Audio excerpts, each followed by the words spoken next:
Right before there was Ghost of Tsushima, Sucker Punch made inFAMOUS, good old inFAMOUS, the action third-person game that followed Cole McGrath, who gained his electrical-based superpowers after walking away from a large explosion in the fictional Empire City caused by the package he was carrying. It's a game series I genuinely enjoyed with its great gameplay, fun open world, and its unique comic book style cutscenes to support its story. And while the last of the inFAMOUS series was the standalone first light, back in 2012, dev of the upcoming Days Gone, Sony Bend, revealed some interesting details on what would have been another inFAMOUS game on an unexpected platform. What's going on, guys? TKD123 here, and here's what could have been one of Vita's greatest hits.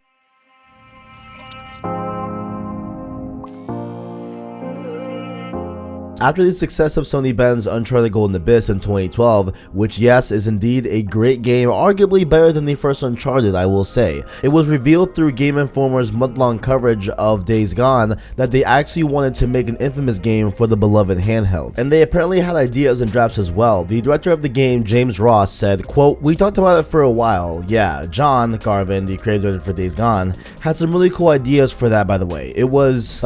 yeah, I guess we're revealing that." And then he got cut off by Garvin himself to reel the conversation back to Days Gone. Damn you, Garvin. But of course, those plans for that game were cancelled, and instead the studio went on to start development on the PS4 open world game Days Gone. While Days Gone looks great, I firmly believe an inFAMOUS game on Vita would have been insanely good if done right. And there's a couple ways that you can place this story and make it make sense in the inFAMOUS, timeline, stuff like that. I think that you could also put it in the month between inFAMOUS 1 and 2 after Cole defeats Kessler, so maybe there could be some more lore there about maybe Kessler coming back to him from a different timeline and telling him some stuff about defeating the Beast or something along those lines. And if it was set there, we could have gotten to see Cole in another game of inFAMOUS one last time before, of course, his demise in inFAMOUS 2, but we'll talk about that a little bit later. Oh, and I mean the original Cole McGrath, not that weird redesigned Cole that they wanted to do for inFAMOUS 2. That should be a whole video on its own. I'm definitely gonna make a whole video by itself about the story of that, because that is a funny story. But back to the topic. Or an idea that I prefer a little bit more, I believe, would be a side game in the vein of inFAMOUS First Light that could have followed another powered individual, or conduit as they call it, that I say, hear me out, guys, hear me out. What if this powered conduit that we have no idea about, new to the lore and everything, new to the inFAMOUS story, met up with Zeke? Maybe, just maybe, that powered individual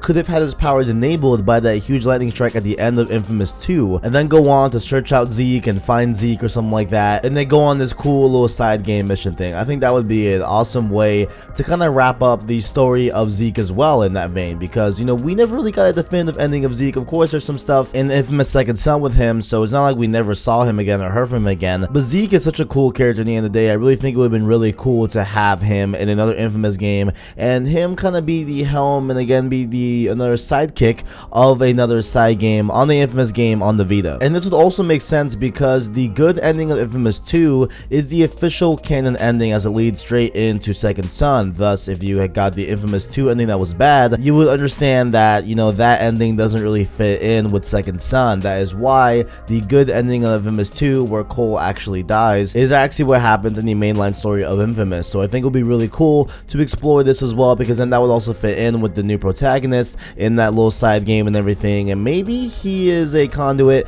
that maybe we hear of or just see briefly in the original inFAMOUS Second Son. Perhaps maybe we can bring one of those characters. Maybe they were in New Marais with Zeke or something like that. There's a lot of ways we could do it, and I think it would work very, very well. And overall, I think it would have worked very, very well, and I think it would have been a really big hit to have an inFAMOUS game on the Vita as a whole. And it's not like the Vita couldn't handle a big open world game. Assassin's Creed Liberation was actually a pretty good Vita game if you ask me, and offered a pretty close to console experience in the Assassin's Creed line of games. Another open world game as well was Need for Speed Most Wanted. Obviously, granted, it is a racing game, but for what it was absolutely great on the Vita, as well as the elephant in the room that is Borderlands 2 runs and plays on the Vita, which is crazy to even think and consider it. Now, just to be fair, they don't run with the best frame rates, they don't run with the best resolutions on the Vita, but hey, you know what? They run and they're playable, at least from my perspective, and I still think and still feel that definitely with the more Assassin's Creed angle of things, where hey,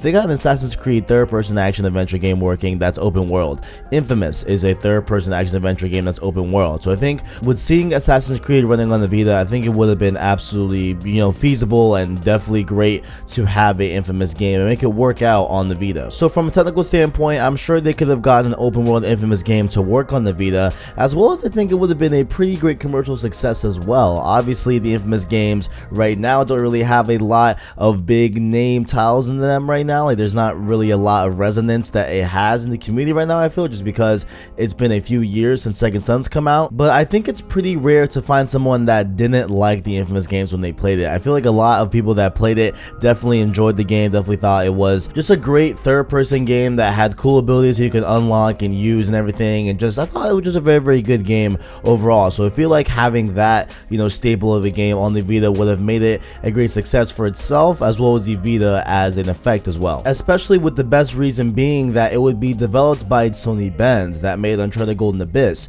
which is one of the greatest Vita games of all time. And those that have played Golden Abyss can vouch for me on these words as well. Golden Abyss is a underrated Uncharted game. It is great. It is really, really good, very, very polished and everything, and they fit it into the whole lore of the game and its story so nicely, and I feel that they could have done the same treatment to inFAMOUS with no problem. So part of me was sad to see the inFAMOUS series essentially ends after Sucker Punch moved on to its new open world IP, Ghost of Tsushima, and the Vita essentially ending, thus meaning an inFAMOUS Vita game is highly unlikely at this point, but who knows? Maybe someday another studio will continue the world Sucker Punch laid out with the inFAMOUS games, but let me know what you guys think. What would be your ideal inFAMOUS game on Vita, or any continuation of the series? Let me know all your thoughts in the comments below. And make sure also while you are down there to check out the description where you can find our Instagram and Twitter to follow us on there, as well as leave a like on the video if you enjoyed it, as well as stay subscribed to PlayStation Source to keep up with the latest and greatest on PlayStation. Thank you all for watching, and as always, catch you in the next one.